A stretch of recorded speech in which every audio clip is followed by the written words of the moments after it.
This 11-year-old boy had a last wish, a decision that shocked everyone, including his doctors. As a result, they ended up bowing their heads to him. As they entered Leung's room, the doctors and the entire medical team assembled in a straight line, hearts full and eyes teary. They all lowered their heads, bowing out of respect. The young boy's decision had left them in awe. It was one of the greatest acts of kindness, and bowing their heads out of respect was the least they could do to show their appreciation. Everyone tried their best to keep it together, but it was a truly emotional scene. Despite how sad the situation was, Leung's parents were proud of their son and the choice he had made. They watched in silence as he was wheeled towards the operating room, crossing a hallway full of crying doctors. They knew they wouldn't see him again, but somehow knowing that his sacrifice wouldn't be in vain helped them cope with the grief. In truth, they had been coping for a while now. Even before Leung's life had come to its end, they had been informed that there was nothing the doctors could do for him. They had been forced to live with this knowledge for weeks. The young's ordeal started one day at school when he laid his head on his desk. His teacher noticed and asked what was wrong. Leung complained of a headache. The pain persisted the entire day until he got home. The 11-year-old told his mother about his headache, and she gave him some medicine to ease his discomfort. The pain was gone the following day, and Leung felt relieved. But weeks later, he complained of another headache to his teacher, and this time it was much worse. The pain didn't dull with the medicines and kept coming back. He constantly held his throbbing head in his hands and couldn't concentrate in class. Leung had to be sent home multiple times a week. His frequent migraines were hindering him from participating in class and playing with his friends. That's when the teacher suggested that he should be taken to a hospital for a thorough checkup. Leung's parents took the teacher's advice and took him to a hospital so that he could be examined. Upon several checkups, however, the doctors couldn't figure out the cause of the little boy's headaches. The experts advised restorative measures and prescribed pain relievers so that he could be a bit more comfortable. But even with the drugs, his headaches never fully went away. Leung's parents worried for their son. They didn't like to see him in discomfort, and it was clear from his behavior that he wasn't simply lying to get out of school. He couldn't play with his friends anymore and was always too tired to watch his favorite TV shows. He was lagging behind in school, all because of the constant headaches. They felt confused and hated that they couldn't help him. They kept hoping things would get better, but unfortunately they got worse. One day at school during lunch break, Leung suddenly developed a seizure before fainting. A nearby teacher rushed to help him, and his parents were contacted immediately.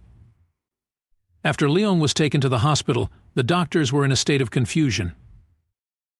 First, the terrible migraines and now seizures. Leung had been perfectly healthy for the first 11 years of his life. They couldn't understand where the sudden illness came from.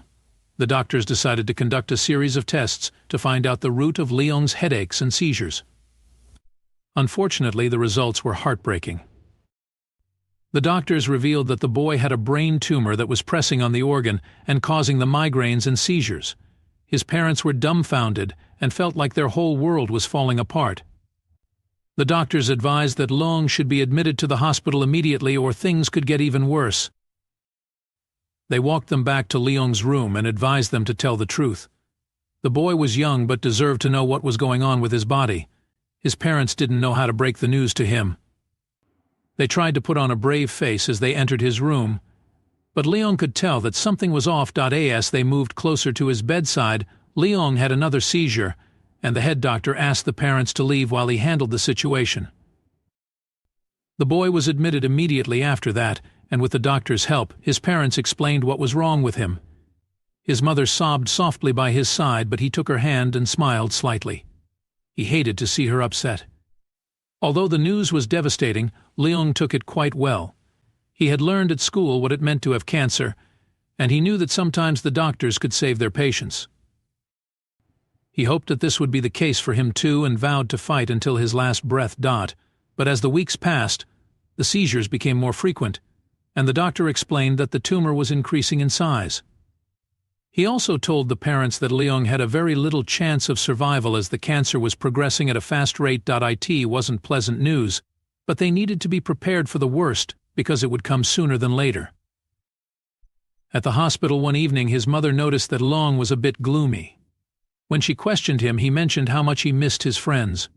He missed playing with them and hanging out during lunch break and after school hours.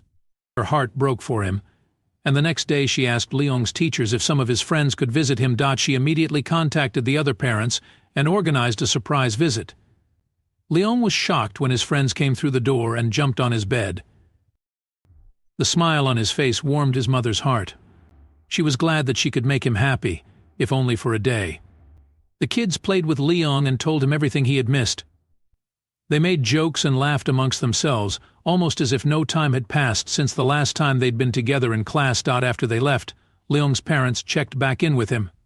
He thanked them for inviting his friends over, and what he told them next shocked them.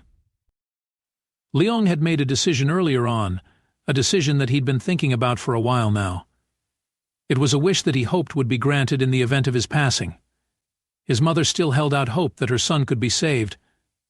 She didn't want to picture a life without him, but Leong was already accepting it. For a young boy, he was very brave and courageous.